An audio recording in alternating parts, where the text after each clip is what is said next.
Salut à tous, bienvenue à cette nouvelle séance de la comptabilité générale. Aujourd'hui, nous allons aborder un point intéressant, un point d'ailleurs qui est très exploité dans le milieu professionnel. Il s'agit pour nous de parler des actifs, des passifs, des produits et des charges.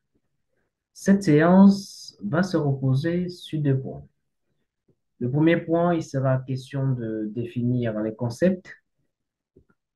Et enfin, le deuxième point nous permettra de parler comment on peut enregistrer un bien en comptabilité. Le plan comptable général donne une définition d'un actif pouvant paraître assez abstrait au premier abord. Un actif est un élément identifiable du patrimoine de l'entité ayant une valeur économique positive pour cette dernière, c'est-à-dire un élément générant une ressource que l'entité contrôle du fait d'événements passés et dont elle attend les avantages économiques futurs. Cette définition, elle est très pertinente parce que elle regroupe en quelque sorte les éléments clés d'un actif. Alors, on nous dit qu'un actif est un élément identifiable, ouais, identifiable du patrimoine. C'est très profond et c'est vrai. Lorsqu'on parle de l'élément identifiable du patrimoine, ça voudrait dire que aussi bien que ce bien est inscrit au bilan, ce bien doit exister physiquement. Si on voit, par exemple, matériel de transport qui figure au bilan, on doit voir ce matériel de transport physiquement. Cela se vérifie souvent lors des inventaires.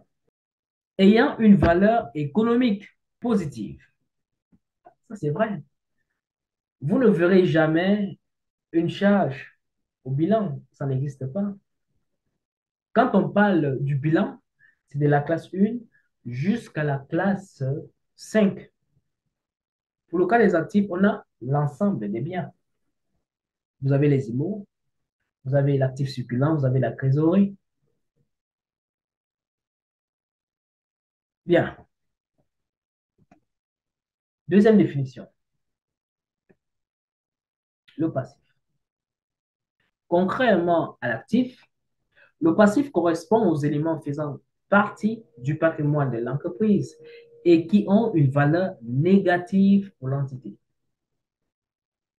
Il comprend toutes les dettes de l'entreprise vis-à-vis ou disons des tiers qui lui permettent de financer l'actif et qui provoqueront une sortie de ressources.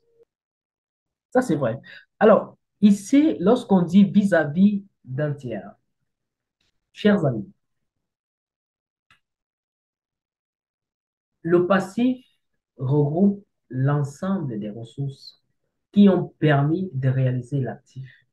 Mais ces ressources-là proviennent des relations que l'entreprise a vis-à-vis de ses tiers. Nous avons par exemple d'être fournisseur.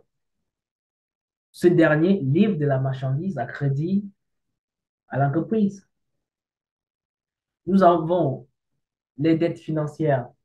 C'est de l'argent que la banque donne à l'entité comme un emprunt. Donc, vous comprenez que au niveau du passif, ce sont simplement les ressources des personnes extérieures qui renforcent le patrimoine de l'entreprise afin que l'entreprise puisse réaliser l'actif.